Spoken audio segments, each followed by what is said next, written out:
those objectives. Point of order. I thank the Minister for answering the urgent question.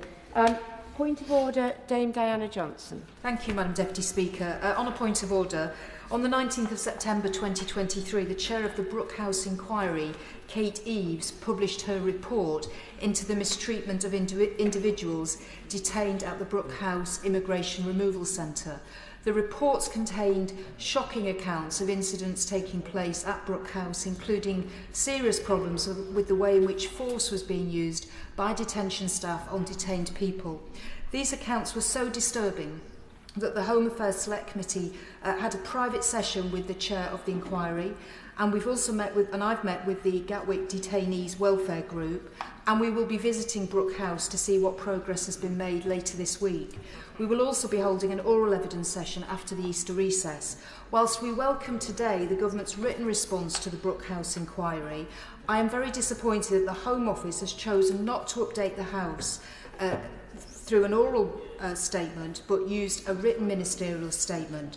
The matters raised in these reports are very serious indeed, and members should have the right to question the Minister on the current situation at Brook House and the action that the Home Office will be taking. Can I therefore seek your advice about how we can ensure that the Home Office ministers are brought to the House at the earliest opportunity to answer questions? Well, I'm grateful to the Right Honourable Lady who chairs the Home Affairs Select Committee for giving me notice of her point of order. As she points out, the Government have not so far sought to make an oral statement to the House. I am sure that the Treasury front bench will have heard her comments and will pass it back, perhaps to the Home Office as well as to officials. Excuse me, it'd be quite handy. In the meantime, the Right Honourable Lady is a very experienced member of the House, and I am sure that she will be aware of the various options that are open to her, whether it be in the Chamber, Westminster Hall, or indeed in her own select committee. But as I say, I'm very hopeful that her comments will be passed back. Thank you. Point of order, Martin Docherty-Hughes. Thank you, Madam Speaker. On the 7th of January 2020, the Honourable Member for Glasgow South led an adjournment debate in this House relating to the UK Special Forces, Iraq and Afghanistan. And I attended that debate, and I did so not only as a constituency MP, but as the brother of someone who served in Iraq and Afghanistan, who, like the majority of the members of the armed forces, did so diligently and with the utmost professionalism. Nevertheless, in response to the Honourable Member for Glasgow South, the Minister, who I have informed Madam Deputy Speaker of this point of order, stated that there has been allegations made by individuals, a very small number of whom worked within the investigations team. Madam Deputy Speaker, in recent weeks, only last month, the Minister, not only in person but in writing, submitted evidence to the independent inquiry relating to the deployment of special forces in Afghanistan, in which the Minister, the member for Plymouth Moorview, stated that they had inadvertently misled members of this House by reading out statements they later found to be incorrect. Indeed, that was also through a letter that they had sent in 2020, August 2020, to the then Secretary of State, as part of the evidence submitted last month, in which it states that I have now been allowed to read out statements to the House of Commons that individuals in strategic appointments in the department knew to be incorrect is completely unacceptable. They further went on that there were clearly not complaints by a small number of individuals within the investigations team, but widespread. I have continually downplayed these allegations in public to support the Special Forces and the department. Now, the member for Plymouth Moorview has also had the opportunity on return of the House after the recess of the summer of 2020 to correct the record. Madam Deputy Speaker, they have yet to do so within this chamber. Now, you may correct me, and I hope you won't, that the Ministerial Code is very purgent, and that it's of paramount importance for the Ministers of the Crown to be accurate and indeed truthful in giving information to the House.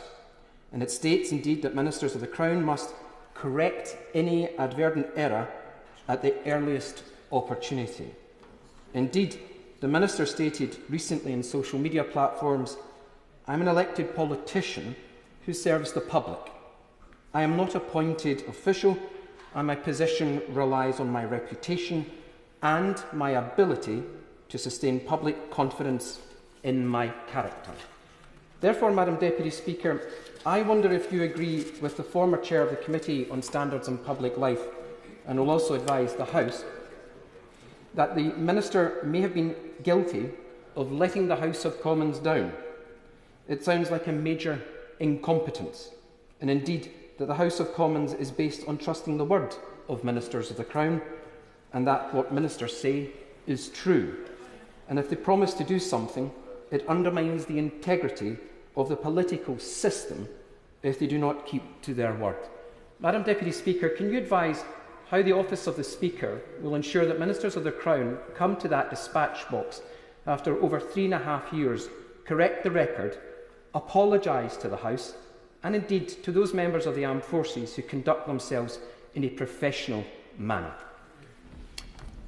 Well, I'm grateful to the honourable member for giving me notice of his point of order and for confirming that he has informed the members or right honourable members he refers to, that he has told them that he intends to raise this issue. Mr. Speaker has always been very clear that if ministers feel that the record needs to be corrected, they should do so as quickly as possible. But it is also true that ministers are responsible for what they say in the chamber, hence why they should correct it if there is a problem. But the operation of the ministerial code is not actually a matter for the chair, and I hope he understands that. Having said that, again, I know that the Treasury bench will have heard the honourable members concerned, and I'm sure they will feed it back. And if the Minister considers a correction is necessary, one will be forthcoming. Thank you. I think we'll leave it at that. Point of order, Sarah Olney. Thank you very much, Madam Deputy Speaker.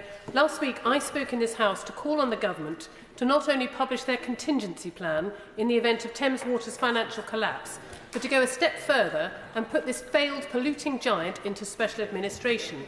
In preparation for that debate, I tabled a number of named-day written parliamentary questions to the Department for the Environment, Food and Rural Affairs, with a scheduled publication for Friday the 15th of March, and yet I still have not received... I do have to listen very carefully, so if honourable members would refrain from chatting, it would be helpful. I'm sorry, do continue. Thank you. In preparation for that debate, I tabled a number of named-day written parliamentary questions to the Department of Environment, Food and Rural Affairs with a scheduled publication for Friday the 15th of March, and yet I still have not received a response 2 days after the deadline. The questions I asked were to ask the Secretary of State how many meetings the Permanent Secretary of his department has held with Thames Water on Operation Timber in the last 12 months, if he will publish the minutes of meetings that officials in his department have had with Thames Water on Operation Timber in each of the last 6 months, and when the Permanent Secretary of his department last met officials from Thames Water to discuss Operation Timber. The continual failure from this Conservative government to be transparent regarding their rescue plans for Thames Water is nothing short of a cover-up, and I believe that it is now crucial to raise this issue in the Chamber through a point of order. So could I please ask, Madam Deputy Speaker, what steps I could take to receive a response from the Department to my questions? Thank you. Well, I am grateful to the honourable lady for giving notice of her point of order, and I'm sure that all members and right honourable members here, and indeed most of them, if they're not here, would agree that answers to parliamentary questions should be given promptly. Again, I know that the Treasury bench will have heard her point of order, and She may wish to take up any undue delay in ministerial answers with the Right Honourable Member for Staffordshire Moorlands, who chairs the Procedure Committee, which keeps under review departmental performance on answering questions. And she is very lucky that the chair of the committee happens to be in the chamber at the point where she raised her point of order. So I can see that she's heard what the Honourable Lady has had to say. And again, as I say, I'm sure the Treasury bench will feed back the point that she has made. Thank you. Point of order, Stella Creasy. Thank you, Madam Deputy Speaker. I seek your assistance in a matter that I'm sure many MPs will understand in terms of that bread and butter that we do on behalf of our constituents, and I have informed the Minister's office that I'm going to raise this. On the 11th of December last year, the Minister of State for Armed Forces said he would, quote, love to sit down and talk through the detail of these cases. It was two of my constituents who are British citizens but whose families are stuck in Pakistan, even though they served to support our armed forces in Afghanistan. So their families are at high risk of harm. I am yet to have that meeting. Indeed, my meeting with the Minister has been cancelled several times, and now my office has been told that we probably need to wait until another Minister is appointed. I wonder if the Secretary of State and the Ministers could help, and the Speaker advise. We all know Ministers are busy. We understand these things are complicated. This is a life and death situation for my constituents. I'm at a loss at how to assist them 4 months on from the original query. Might the Speaker advise me on how best to make progress? Could I just clarify with the Honourable Lady which department the Minister is? Ministry of Defence, Deputy Manager. I thank the Honourable Lady for her point of order. She has obviously successfully shone a light on what has happened in this particular instance. I should also say that I do see that on the Treasury bench we have a Defence Minister, and I'm sure that her comments will be fed back, and I hope that the meeting she's referring to can take place accordingly. So I think she's achieved her objective of highlighting the problem she's having. Point of order, John McDonnell. And I've sat through the statement this morning and listened to the various questions that have been raised with regard to the supply of arms to Israel. It's quite clear the government is continuing to supply arms to Israel, some of which will have been used on the attacks on Gaza, some of which of those attacks have been judged to be contrary to the ICJ judgment, and they're potentially war crimes. Could I ask the Speaker, therefore, to seek and publish legal advice on the legal responsibilities of individuals of this House in holding the government to account to prevent complicity in those war crimes, and so that we're all aware of our responsibilities and the role that we have to play as this government receives its authority from this chamber? Well, I thank the Right Honourable gentleman for his point of order. He didn't give me notice of it, so I have not been able to perhaps seek advice on the legal point that he raises, which I am unclear on whether he is asking the Speaker to publish legal advice, which I'm not sure would be. If the Right Honourable gentleman would like. Apologise, I couldn't give the Deputy Speaker notice because literally this statement has only just concluded and it came out of the statement itself. I'm asking for the Speaker to seek legal advice on our behalf and to publish that legal advice, because I think it's important that we all know our legal responsibilities in respect of the potential complicity of this government in war crimes. Well, my initial response would be that obviously the Minister has come here, has answered a number of questions with regard to the issues that he raises. I feel that he is indicating that he perhaps may be able to help me out a little in terms of legal advice, but I feel it feels highly unusual for the Speaker to seek legal advice on an issue affecting the government, because the government obviously gets its own legal advice, but perhaps we could hear from the Minister before we go any further. Thank you very much, Madam Deputy. Further to that point of order, the Right Honourable Gentleman is an extremely experienced member of this House, and he is seeking to continue the subject of the urgent question ingeniously in what he says. He knows perfectly well, Madam Deputy Speaker, that the government operates under a rule of law when it comes to arms sales, the arms regime, the work of the Arms Inspection Committee. Those are matters all determined by the law of the land.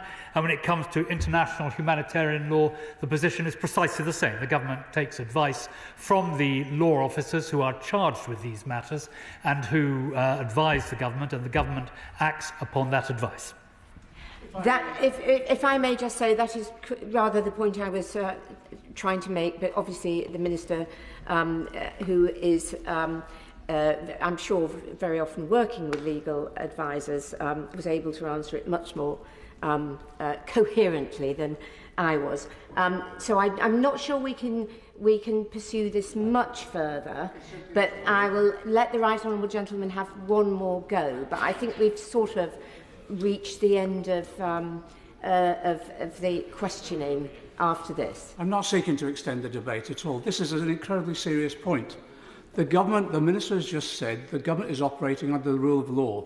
Some of us believe that's not true anymore because of the way the ICJ judgment was phrased. And therefore we need advice as individual members separate from government, and that's the responsibility of the Speaker, to ensure that we're properly advised about our responsibilities when we believe there's the potential complicity in war crime. All I'm seeking is that advice is sought and published. Well, as I say, I think, first of all, the government performs within the legal advice that it is receiving, not least from the Attorney General. There are separate, obviously, legal proceedings going through the ICG, and I don't think it would be for members of this House to be interfering in that process either. The Right Honourable Gentleman will know that obviously individual members of the House have the right to seek legal advice.